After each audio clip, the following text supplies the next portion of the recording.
Hey, what's up guys? Today we are going to talk about publication in the context of defamation law. So what is publication? Publication is the act of making a defamatory statement known to third parties.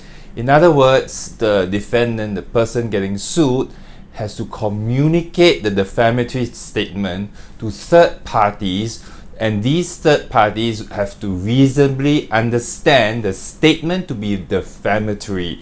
In other words, merely communicating the defamatory statement to the plaintiff himself is not enough. So for example, if I make a communication by sending an email to Peter Tan, in the email I say, "Dear Peter, you are a cheating, swindling pig."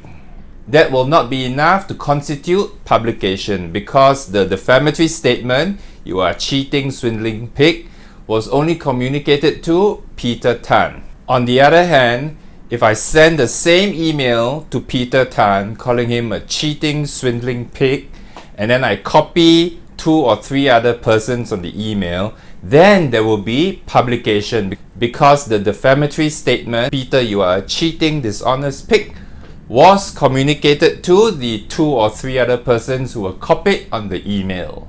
In the English case of Thicken Richardson, the defendant wrote a letter to the plaintiff alleging that the plaintiff was a very dirty whore. So the plaintiff's husband opened the letter thinking that it was something to do with the elections coming up, and the husband saw this the statement in the letter alleging that the plaintiff was a very dirty whore. So the plaintiff sued, and the defendant argued that there was no publication of the defamatory statement because the defendant herself could not have anticipated that the plaintiff's husband would have opened the letter. The court dismissed this argument because the court held that the husband opening the wife's letter was something which could have been expected in the ordinary course of events. In contrast to the previous case, if the third party was not meant to read or to open the defamatory publication, then there would be no defamation. In the case of Hughes and Hughes, a butler who was not authorized, or who was not part of his duty to open mail, in any event, he did open the mail containing a defamatory statement about his employer.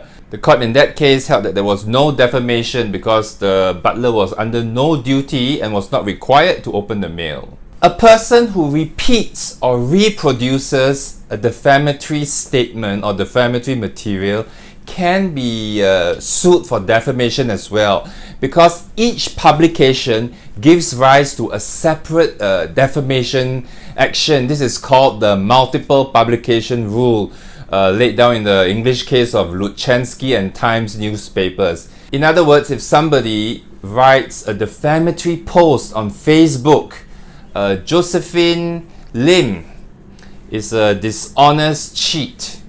She cheated me of $1 million on this day. She is also a slut because she has slept with A, B, C, and D. Now, this statement is defamatory. If I post it on Facebook, it is considered one publication. I can be sued for defamation. And then the people who are on my friends list on my Facebook, when they read this post and they click share, they themselves can also be liable for defamation, because the act of clicking share is publication. In the Singapore case of Ng Hu K Benedict and Zim Integrated Shipping Service Limited, the Court of Appeal held that for internet publication of defamatory material, the onus is on the plaintiffs to show that the publication took place in Singapore.